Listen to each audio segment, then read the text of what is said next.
Man, you guys ruined my city. Huh? You guys ruined my city. Okay. Literally. Hear you. I agree with you. literally But you- ran away from but you- there for the last 32 years because you Yeah. guys ruined our Yeah. city. Social media पर viral होने वाली ये video महज एक शख्स और एक सियासतदान का सामना नहीं, बल्कि ये एक पूरे निज़ाम का अक्स है। एक ऐसा आईना जिसमें इक़्तिदार के ऐवानों में बैठे लोग अपना असल चेहरा देखने से हमेशा कतराते रहे हैं। ये मंजर एक शॉपिंग मॉल का है, जहाँ रोशन लाइट्स, ब्रांड्स और आसाइशों के दरमियान सईद गनी नजर आते हैं। लेकिन अचानक एक आम पाकिस्तानी सामने आता है, मोबाइल कैमरा ऑन होता है और सवाल शुरू हो जाते हैं। ये सवाल किसी एंकर के नहीं, किसी सियासी मुखालिफ के नहीं, बल्कि उस शहर के एक आम शहरी के हैं जिसे कभी रोशनियों का शहर कहा जाता था और आज कचरे, टूटे रोड्स और बद इंतज़ामी की अलामत बन चुका है। सवाल सीधा था, आपने मेरे शहर कराची को तबाह कर दिया है। ये कोई नारा नहीं था, बल्कि एक फरियाद थी, एक ऐसा इल्ज़ाम जिसका जवाब मुस्कुराहट से नहीं दिया जा सकता। इब्तिदा में सईद गनी ने बात टालने की कोशिश की, कहा यह आपकी ज़ाती राय है। ये वही जुमला है जो हर हुक्मरान उस वक्त इस्तेमाल करता है जब उसके पास जवाब नहीं होता। लेकिन सामने खड़ा शख्स आदादो शुमार नहीं मांग रहा था, ना तरक्याती मंसूबों की फहरिस्त।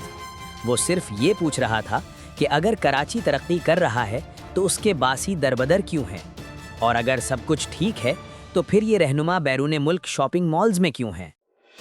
बात आगे बढ़ी तो इल्ज़ाम और वाज़े हो गया कि 22 बरस से कराची पर मुसलसल हुक्मरानी की गई और शहर को दानिस्ता नज़रअंदाज किया गया। फ़र्क सिर्फ इतना था कि ये इल्ज़ाम किसी जलसे के स्टेज से नहीं, बल्कि एक अवामी जगह पर बग़ैर प्रोटोकॉल और बग़ैर सिक्योरिटी बराह रास्त पूछा जा रहा था।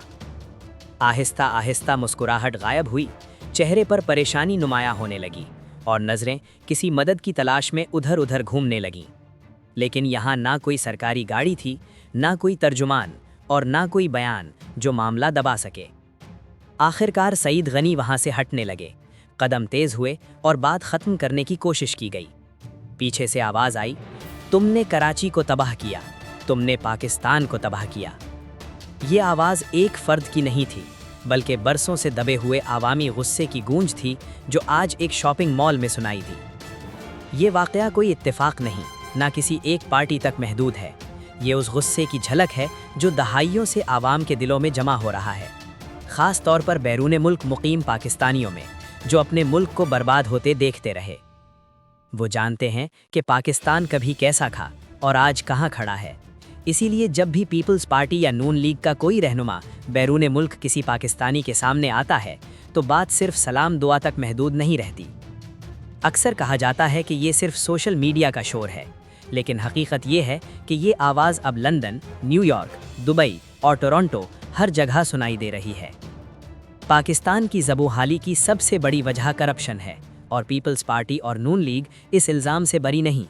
दोनों जमातें बारी बारी हुकूमत करती रहीं, एक दूसरे पर इल्ज़ाम लगाती रहीं और नतीजा ये निकला कि मुल्क कर्ज़ों में डूब गया और आम आदमी की ज़िंदगी मज़ीद मुश्किल हो गई। फिर एक मुख्तसर दौर आया जब इमरान खान की हुकूमत बनी, जहाँ कम अज़ कम एहतिसाब, सादगी और रियासती मफाद की बात हुई। लेकिन वो तजर्बा भी ज़्यादा देर ना चल सका और एक मुंतखब हुकूमत को गिरा दिया गया। आज एक बार फिर वही पुराने चेहरे इक़्तिदार में हैं और ऐसे में अगर कोई आम पाकिस्तानी सवाल करता है तो उसे बदतमीज़ी या ज़ाती राय कहकर नज़रअंदाज नहीं किया जा सकता, क्योंकि वो शख्स जो शॉपिंग मॉल में सवाल कर रहा था वो दरअसल पूरे पाकिस्तान की नुमाइंदगी कर रहा था। ये वीडियो महज एक वायरल क्लिप नहीं, बल्कि एक पैगाम है। आवाम अब खामोश नहीं, चाहे वो मुल्क में हो या बैरून मुल्क। सवाल पूछने वाले कम नहीं हो रहे और आईने अब हर जगह मौजूद हैं।